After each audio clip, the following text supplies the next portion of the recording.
Hello, everybody. Welcome, welcome, welcome. Happy Wednesday. Congratulations on making it this far in the year. I think, not very good with maths, but I think there's only like 9 or 10 weeks left until the end of the year. How exciting is this?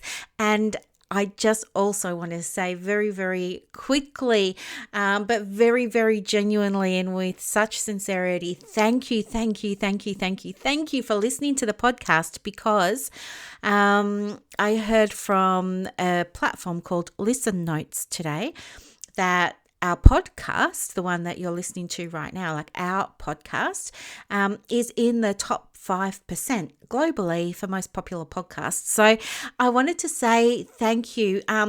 That's happened because you listened to it, and I appreciate you so much. Now, since I did last week's episode, a couple of people have asked me for an update on the Etsy store. So I'll just do that before I forget because you know what I'm like with my memory.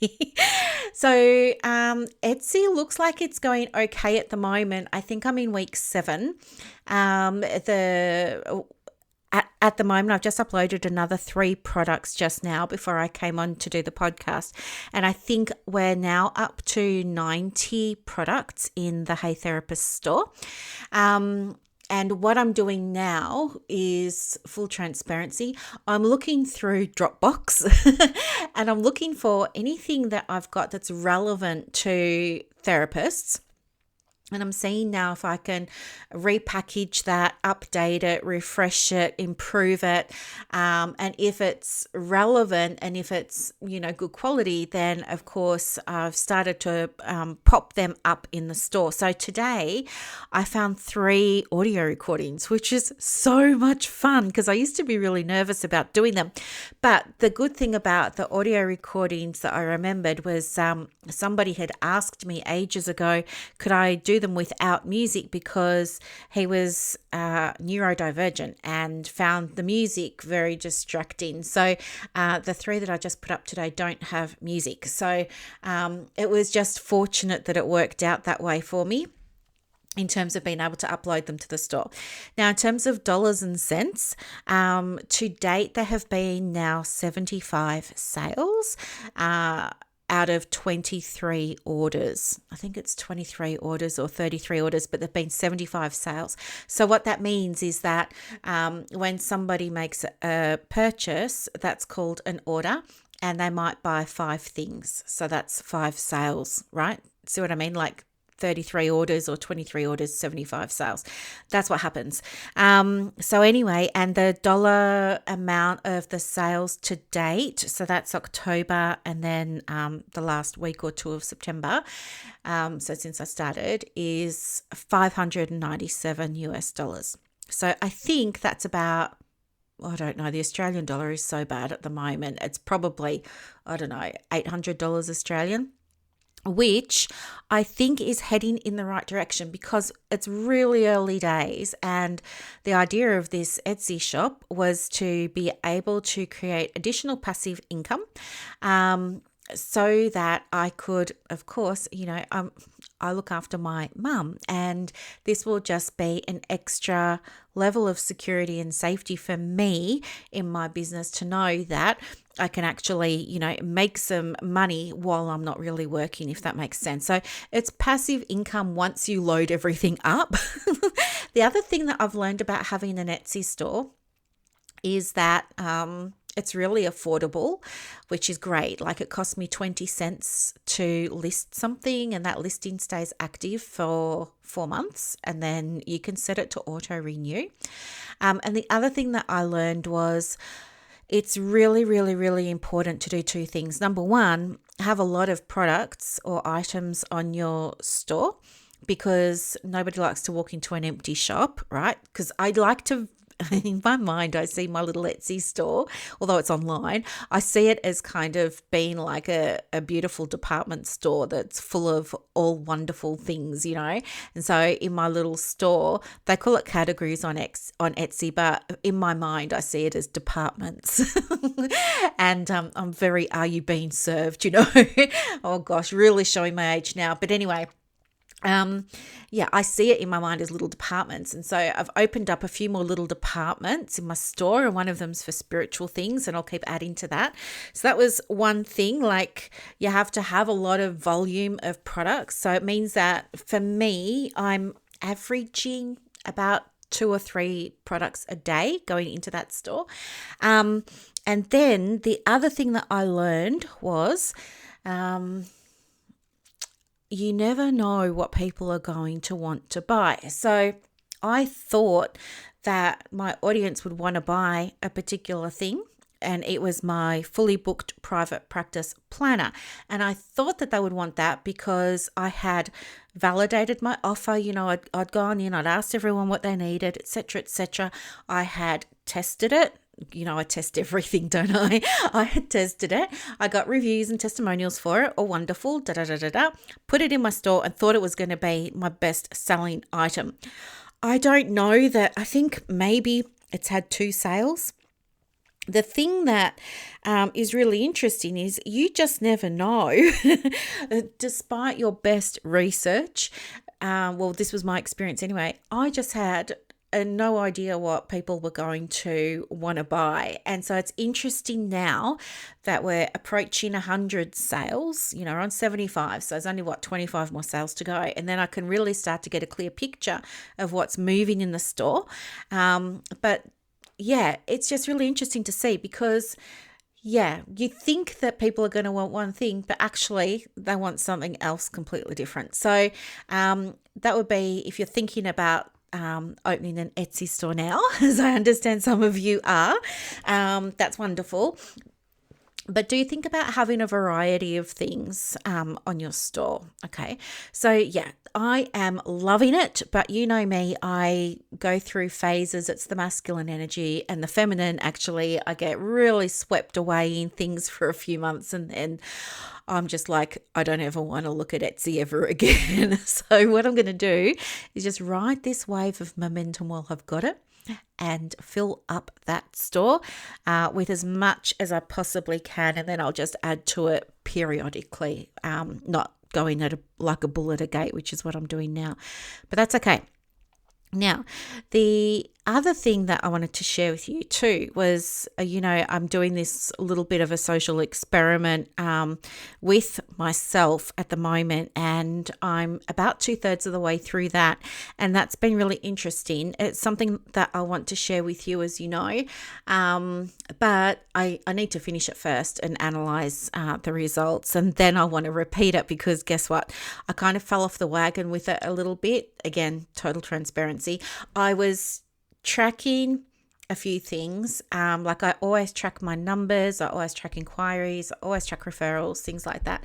But I was also making a Trello board, and in the Trello board, I was using it to make notes about what I was doing, so that if this all worked out, like my very secret project, if it all worked out, then I would be able to make it all pretty and nice and, share it with you.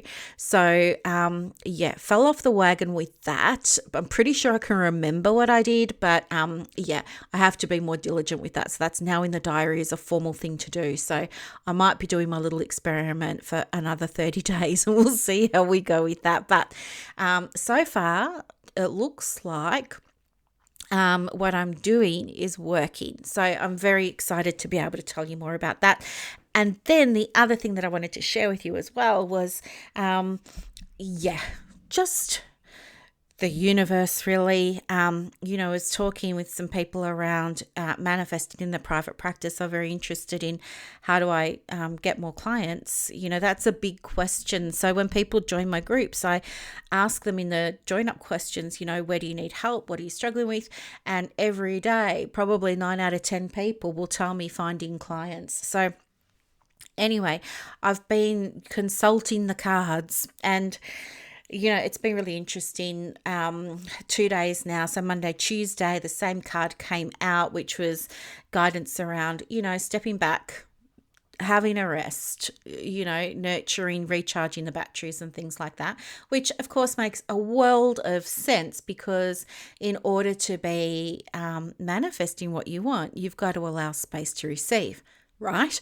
Though in the moment, it kind of feels counterintuitive. You're like, oh, yeah, right. So you just want me to go for walks in nature and pick daisies and, drink coffee in the beautiful seaside with the open air and blah, blah, blah. I've got a business to run. I need clients. I need money. I need, all that, whatever it is that goes through our heads, right? So it feels counterintuitive, but honestly, I can share with you that it worked for me. The other thing that I know for myself, and I did a little video on this today on my Facebook business page. I streamed it from Zoom actually onto the page, and I had to do it twice because Facebook wasn't loading the video for some reason. I don't know.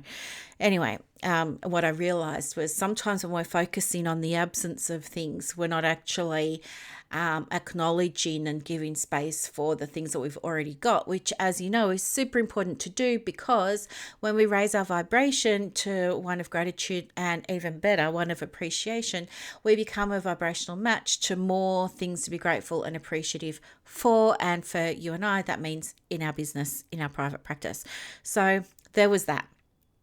But what I want to talk with you about today is this whole idea of cause and effect, because it's come up again. I spoke about cause and effect on a previous podcast episode. I think, gosh, we're up to 320 episodes now, so I can't really recall when it was. But it's so important because, especially when it comes to marketing your private practice, but not only that, especially when it comes to manifesting and creating success in the way you define success in your business.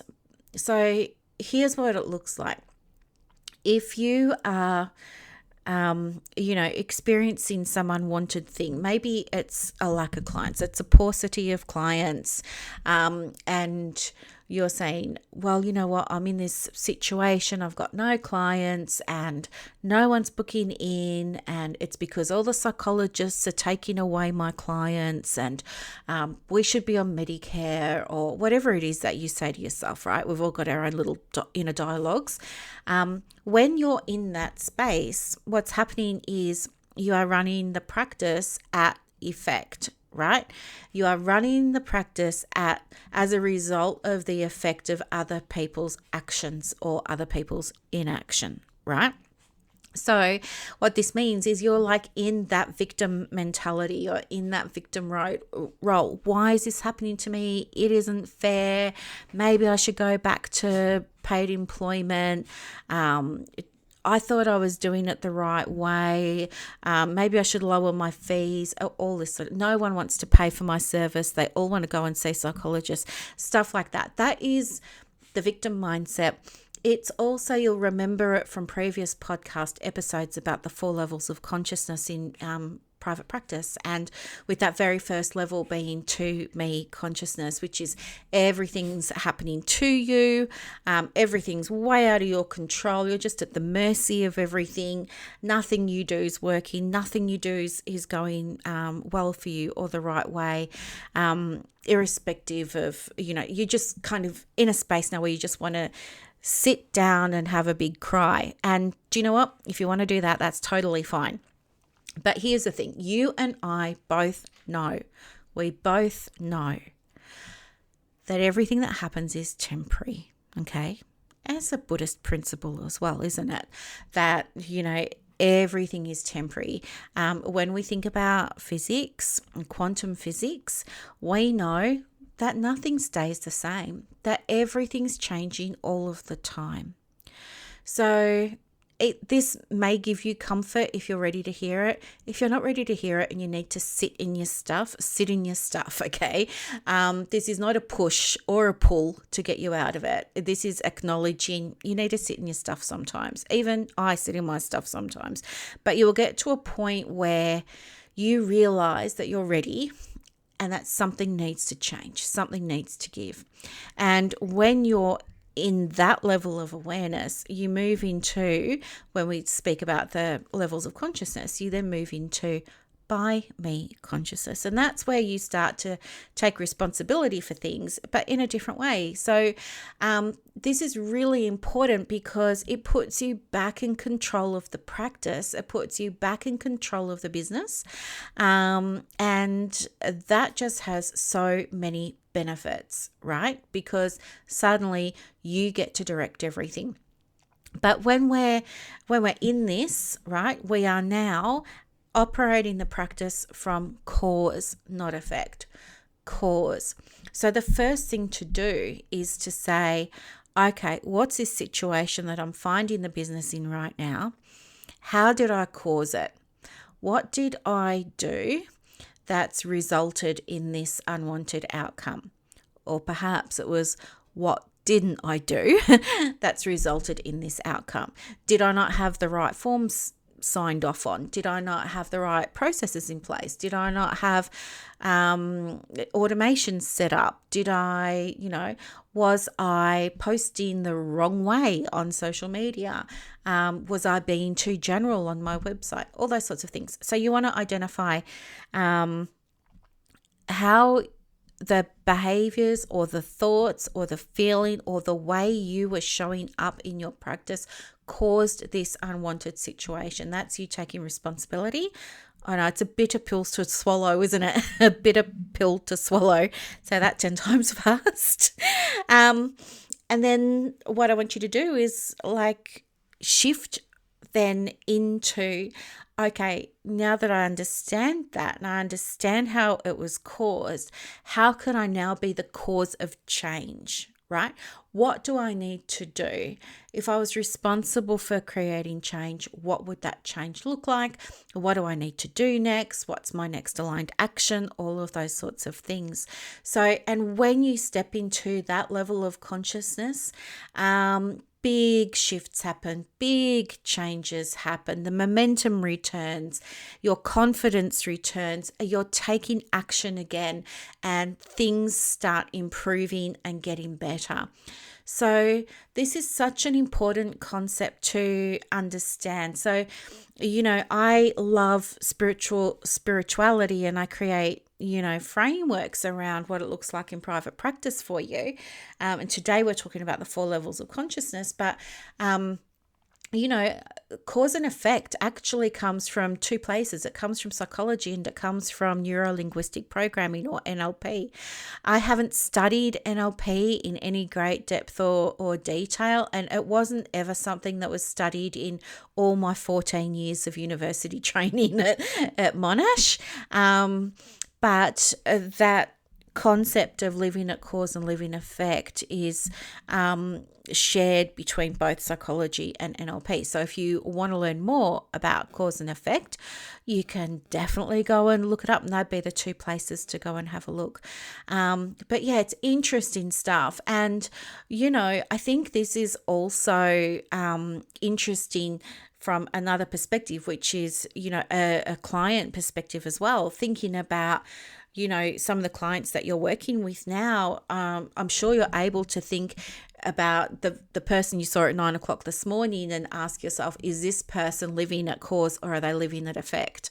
Maybe you can think of other clients that you work with, your 1 o'clock or your 2 o'clock, and ask yourself, were they today in session at cause or effect? And it's just interesting. And once you become aware of it, it stays with you. It's really hard to unlearn things. And this can be a really, really helpful, effective, powerful lens for looking at what's going on in your private practice. So I'm sharing it with you today because I want you to have results. I really want you to be so successful in your business. And I would love for you to go and grab your, podcast journal and pen and make a note and just ask yourself, check in with yourself, am I, living at cause or effect here? Or am I showing up in my business at cause or effect? Or am I seeing this situation from cause or effect? And if it is effect, the next question to ask yourself in the journal will be, well, if I was living at cause, what would I be doing? How would I be taking control of the situation? So there are two great journal prompts there that you've got now that you can use that'll be very, very expansive for you and really help you create change in the right direction to experience greater results, more impact, be more effective with the business and with the clients that you work with. So I know, do you love it so much? I love it so much.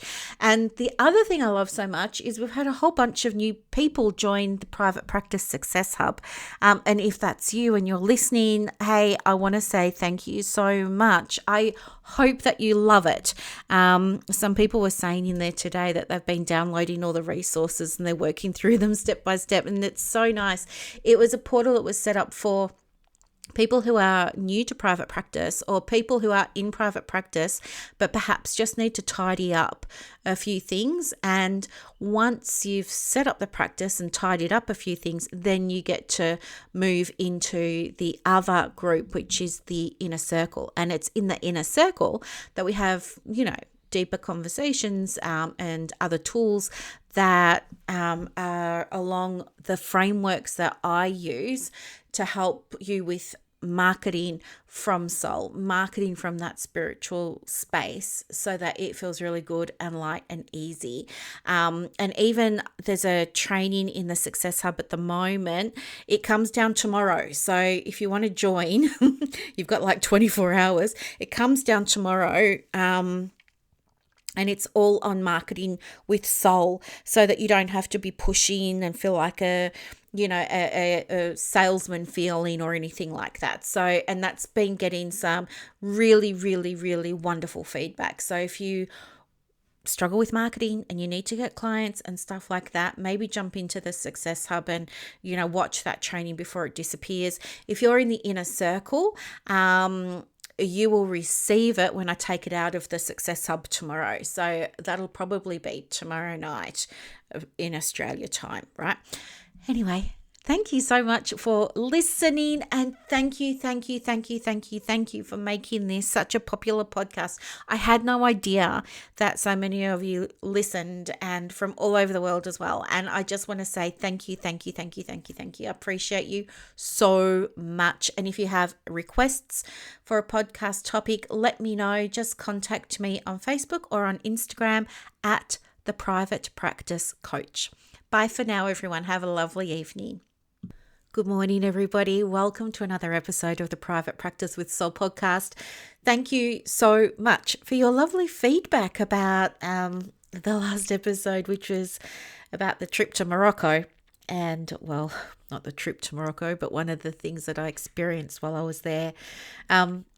Funnily enough, I've had requests from people to speak more about the spiritual experiences and education and learnings that I've had overseas. And today I'm going to talk with you about one of the very favorite memories that I have, because I think it's really relevant to what I'm going through in my practice at the moment, and I know many of you are going through in your practice at the moment also. So just to give you some background in business, I think we've mentioned it before, but I feel like it's one of our defaults to feel like if we're not seeing all of the things that we want to see, we feel like we need to shackle ourselves to our computers and do more things, right? And it feels so counterintuitive to step back into that feminine energy of receiving. And when I'm talking about that, even I've struggled with that. It wasn't this week, it was the week before. I was just caught up in all of that doing. And the last thing that I really wanted to do was step away from that and go and have, a lovely time somewhere doing something else and fill my cup. So, yeah, that's what today's story is about, and how it relates to that. But let me tell you about this experience that I had and how it's come about. So yesterday I was talking to my coach, and I was thinking to myself, there are definitely more opportunities for me to be doing some of the more feminine work. I'm very much core call masculine essence.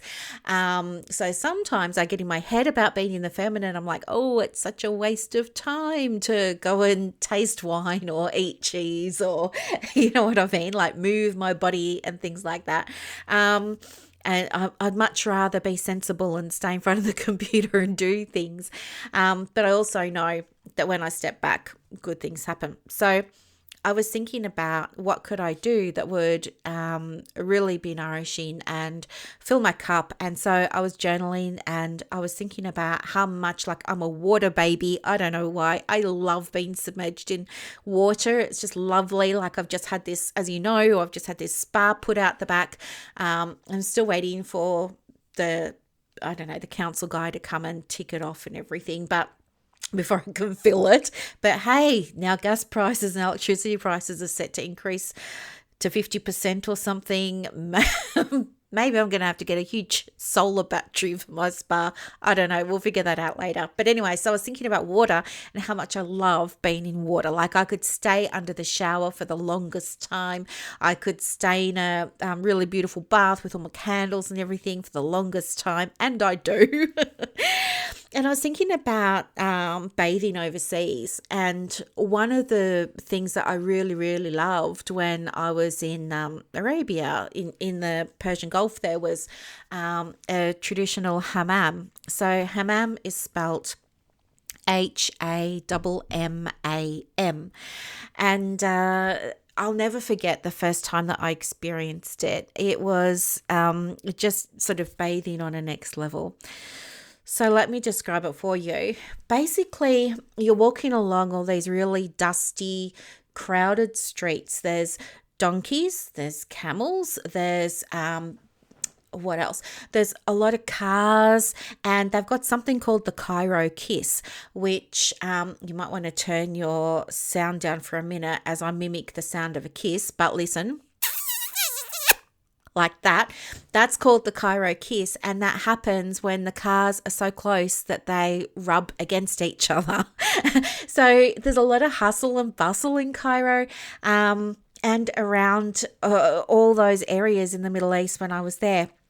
And anyway, so it's like crazy. And then everything's just alleys. Like, there weren't any asphalted roads. Everything's done alleys and busy alleys. And there's also people selling, like, there's these carts on the alleys. Like a traditional horse and cart type thing, but without the big umbrella on the top.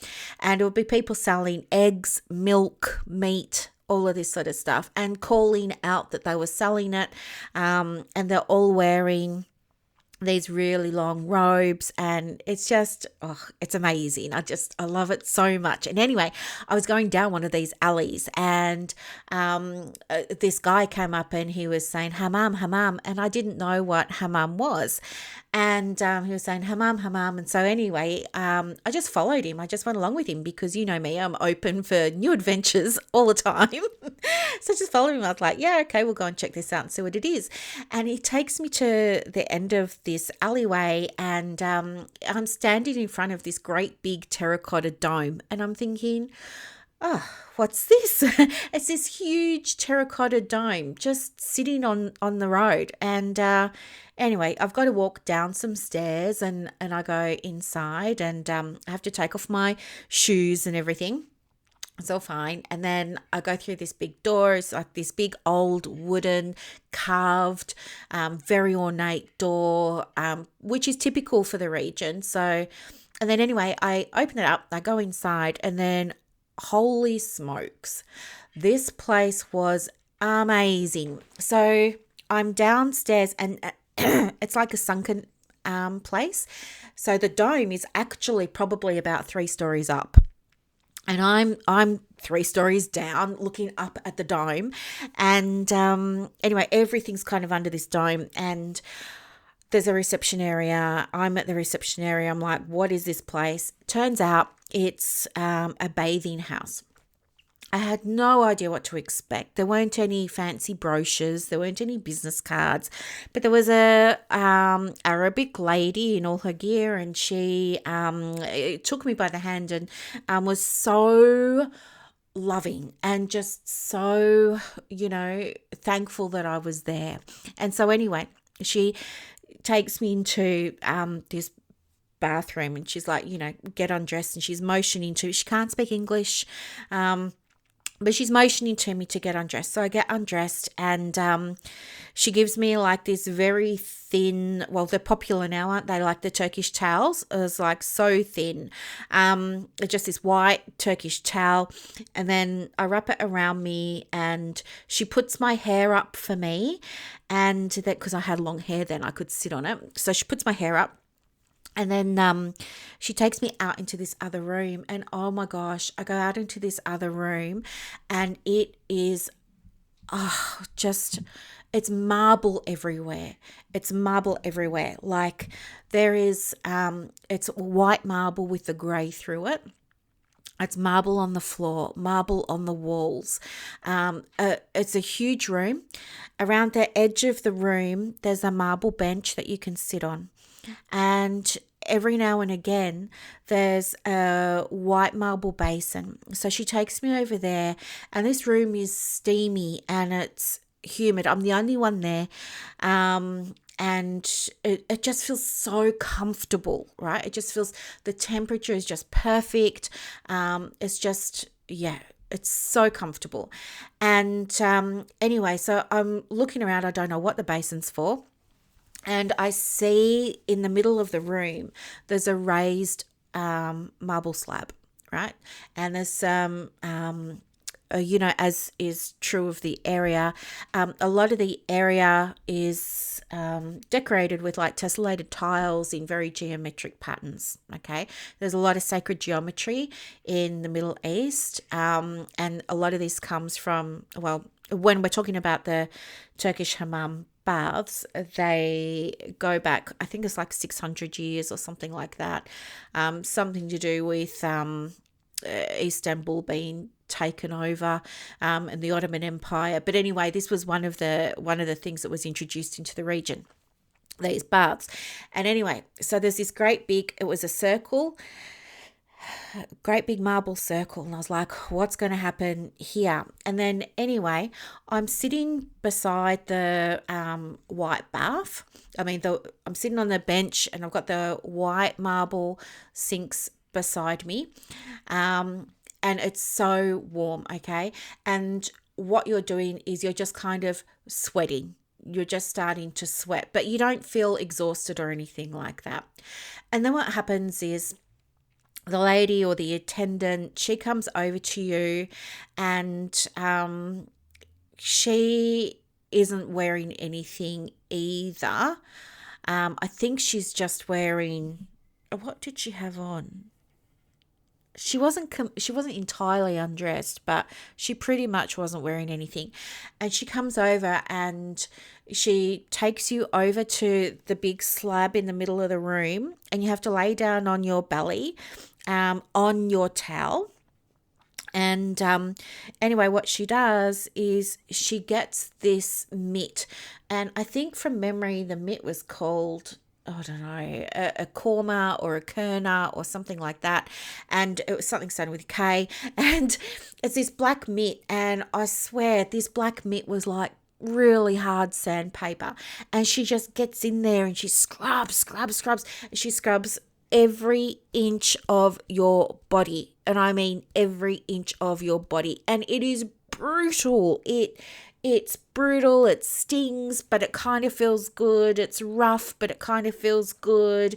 You get to see like all this skin just sloughed off your body. It all comes off in rolls, layers and layers of it. And she just keeps working. And then you get rolled over, and then the same thing happens. And the whole process probably takes about 45 minutes. Like they're pretty serious about it. And yeah, when you're there, like they keep, just in case you're wondering, all the women do it in one room, the men do it in another room, right? And then after that happens, you then go and wash it off, and then you come back and then you lay down again, and they've got this bucket, and in the bucket there's some soap suddy detergent stuff, and I don't know how they do it, but they wring it out over you, this cloth, and it makes like this great big mountain of bubbles all over you, and it keeps you really warm while they continue to slough off what they didn't get the first time around. And it's amazing just like how many bubbles, like if you've ever had children or been around children, you fill up their bath with all these bubbles. Yeah, multiply that by like 1,000. Like there's just so many bubbles everywhere, and keeps you really nice and warm. So that's lovely. And then you go and rinse all of that off, and then you sit in the sauna for a while, just to open up all of your pores and everything. Then you go and have a rinse again, and then you come back out into the marble slab, and then they massage you with, well, for me it was a lotion that was milk and honey, and they just rub that so like deeply and so lovingly and so firmly and so kindly into every pore of your skin, and then you turn over, and then they finish, and they keep rubbing it in and everything, and then they put it even on your face, and then they even like give you like a head massage and everything. So the whole experience takes from beginning to end maybe 2 hours, 3. And then after all of that's happened, you don't have to rinse it off or anything like that. You go out into another area where you're totally pampered. It's like you're treated like royalty. They give you a robe and some slippers, and you put them on, and you sit out in this beautiful courtyard, under another dome. It's still really warm and everything, but there's like lush trees around, and they bring you out dates and yogurt, and you dip the dates in the yogurt and you eat those, and you have some nuts. And it's all like really traditional, and they make you like mint tea and stuff like that, and you enjoy that, and you just allow yourself to really soak up, this beautiful, beautiful energy that has been infused into your body. And for me, it was so much more than a bath or a bathing experience, because for me, it was like a metaphor for getting rid of what's no longer wanted and creating space for, what is wanted. But it also reminded me so much of the importance of loving your body, and allowing your body to be loved. And I think, I don't know, when I hear phrases like self-care, they've never really gelled for me, but I feel like this was not self-care. This was more self-love. This was more self-appreciation. It was more self-respect. And the other thing that made the experience so beautiful was the woman who does it. So it's women work with women and the men work with the men, attendants. So you will never be, if you're a woman, you'll never be paired with a man, and vice versa. So there was just like this sense of sisterhood. There was this sense of connection to the old. There was a sense of connection to history. There was a sense of connection that surpassed cultures. There was a sense of deep love and deep connection between this lady and I, because I had just been completely vulnerable with her, and she had not judged me. She had not, do you know what I mean? Like, I hope this is making sense, but it was just on a spiritual level. It was just such a very powerful experience. I just felt totally held, totally accepted, totally received. And I allowed myself to receive. And I allowed myself to be cared for, to be held, all of those sorts of things. And that dynamic just rose above other things that could have been limitations, like language barriers or like cultural differences and stuff like that. And so it really, for me, was an eye-opening experience in that that was one of the first times I realized that energy is energy, and that I can experience flow. I can give, I can receive, and that she could give, she could receive, and that things that happen to us as humans are very much human experiences. And I'd heard people like Dr. Joe Dispenza talk about that. And, I'd never really, I had learned it, so I had the knowledge, but having the experience of it is something that you can never unexperience, and it's something you can never unlearn. And I felt more connected and more a part of the world and the planet and the space and the divine and consciousness as a result of that experience. And it just was so deep and so profound that it's never, ever, ever, ever left me.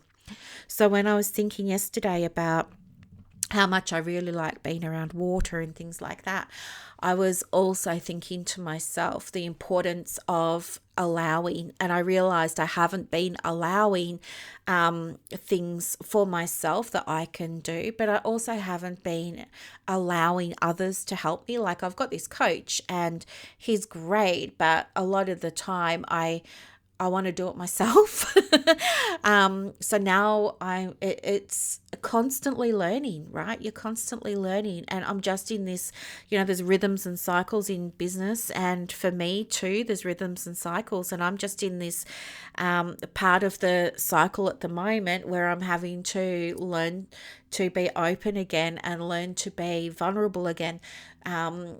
Because I know when I do that, connections happen, and that's what's really important to me. So what I want you to take away from this episode today is that when you're doing all of the things but you're not receiving, I really want you to think about truly and deeply what receiving would actually mean for you, and what would receiving require you to let go of.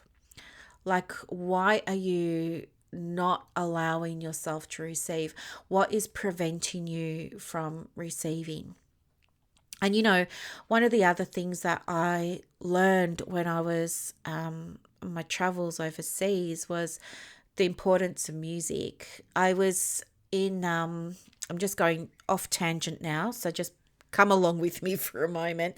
But one of the things was I took a trip to Jordan and I stayed in Petra by myself, and I was staying at it was an Airbnb, but the Airbnb was a room in a family's home.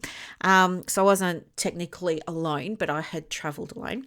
Anyway, and one of the things to do there was to go out to a wadi. So a wadi, spelt W-A-D-I, is it used to be a big lake in the desert, but now it's dried up. Okay, so it's like where the lake used to be.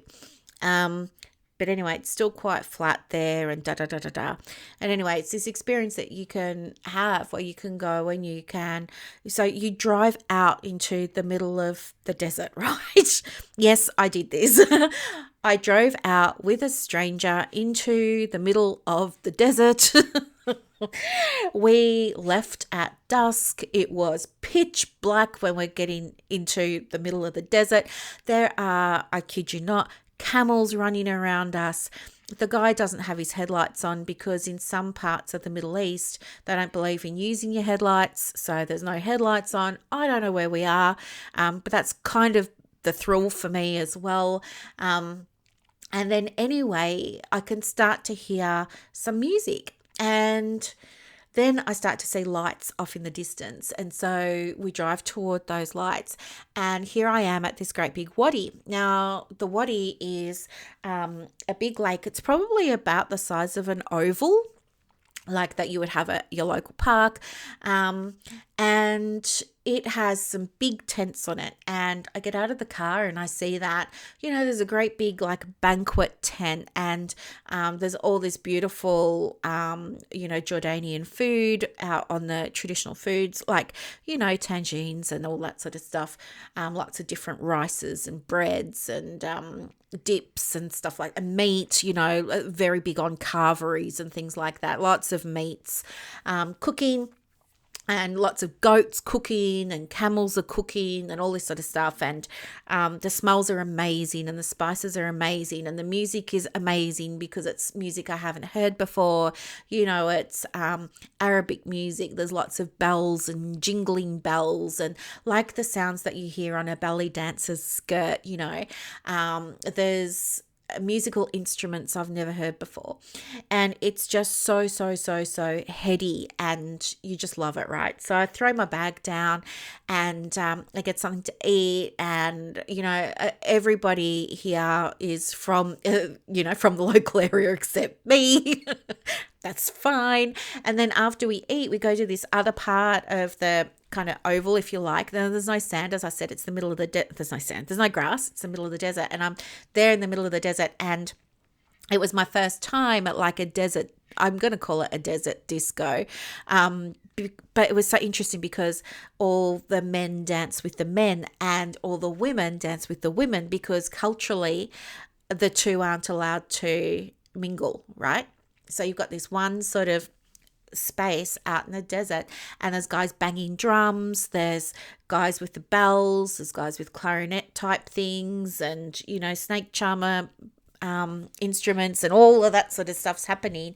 It's just wild music. And I just sat back and I watched the men dance, and the way that the men were dancing with each other was beautiful, and I could see the energy, but also the love that they had for each other. So in the Middle East, it's really common for, because there's this separation of men and women, it was really common there for men to interact with each other in a way I wasn't used to back in Australia. Like the men would walk around holding hands, the men would kiss each other, the men would, do you know what I mean? Like just things that I hadn't experienced before I was experiencing.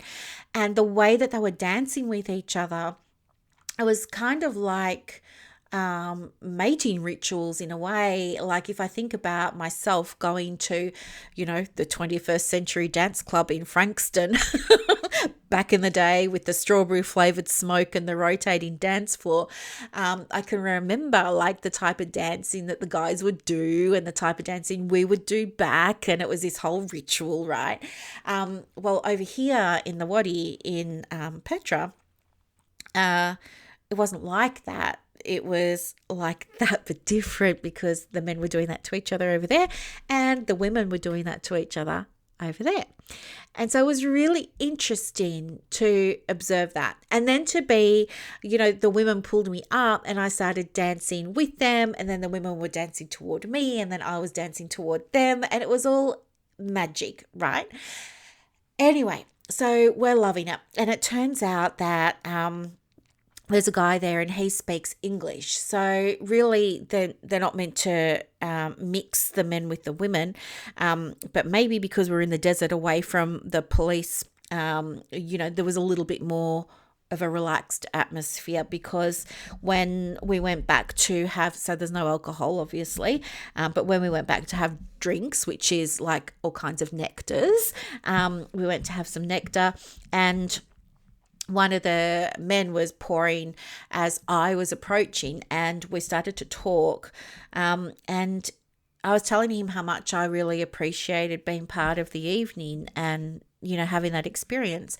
And he was sharing with me that one of the things in the culture around the music is that they believe that music is a way that you are going to try and put it in language that we will all understand and be familiar with. But so I hope I don't get this wrong or misinterpret it for you. But for them, music is a way to loosen, unblock, blocks that you might have towards being your authentic self, right? They believe that, in your heart or in your soul around that area, a block, like, I don't know, something you believe, perhaps something you don't want, something you're hanging on to. They believe that that kind of, forms a shell, if you like, around who you really are, or around your heart, or it disconnects you from being able to connect with what we would call a higher power. Okay, so I'm just putting it in our language here, but anyway, what we might call a higher power, and that music is a way of loosening that wall, helping that wall crumble a little bit. And when that wall crumbles a little bit, it allows your soul or your heart or that space within you that's, maybe empty, to receive, right? To receive nourishment, to receive, I want to say flow, to receive flow, to fill your cup, your cup, your chalice is your soul, right? So they believe that's the purpose of music, and that's what the drums are about, and that's what the percussion is about, and that's what the fast beating of the drums with the hands is about.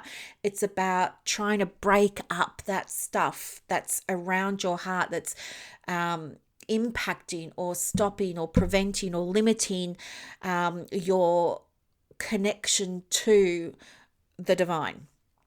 They call it something else, but anyway, the message is the same message regardless of the language that we use, I believe.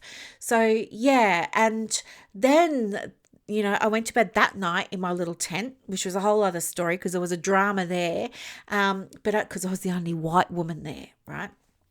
So I was clearly a tourist. I clearly did not belong, right? I'll just go aside and tell you what happened, but I went into my little tent, right? And I'm in the tent and I've got a sleeping bag. I'm in my jeans. I'm in my wind sheeter. I'm feeling very nervous because when it's quiet in the desert, the silence is deafening. I cannot tell you, like there is nothing like it. You can hear everything, even though it's so, so, so, so quiet.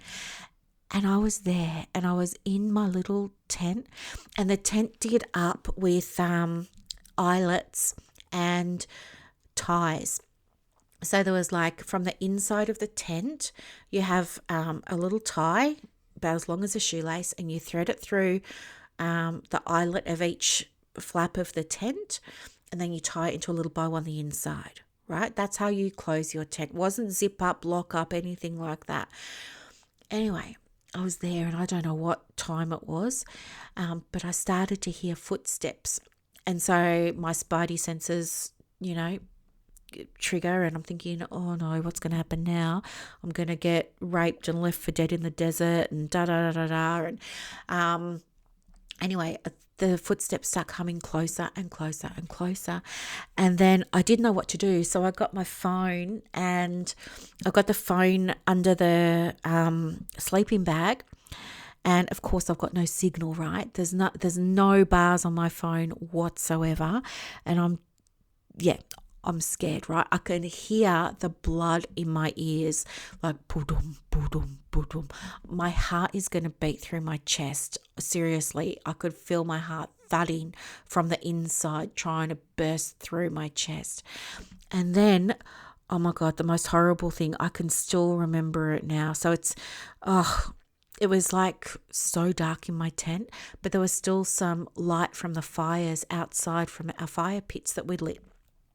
And I saw, I kid you not, every single one of those ties get untied. The hand came in, it reached for a tie, it untied my bow, and then it went down for the next bow until all the bows were gone. I had nowhere to run, nowhere to hide, nothing to defend myself with. I only had my phone, which had no reception. Next thing you know, there are 3 guys looking at me in my tent, and they all hold up a camera and start taking photos of me. I don't know what that was about. I just got such a fright. The lights from the flashes was blinding. I squealed. And then, what did I do? I squealed, and then I didn't know what was going to happen. And then they ran off. I think they expected that I was going to be asleep, but I wasn't, because I heard them coming. I never found out what happened to those photos. I don't know why they took those photos. Your mind could go crazy, which mine did.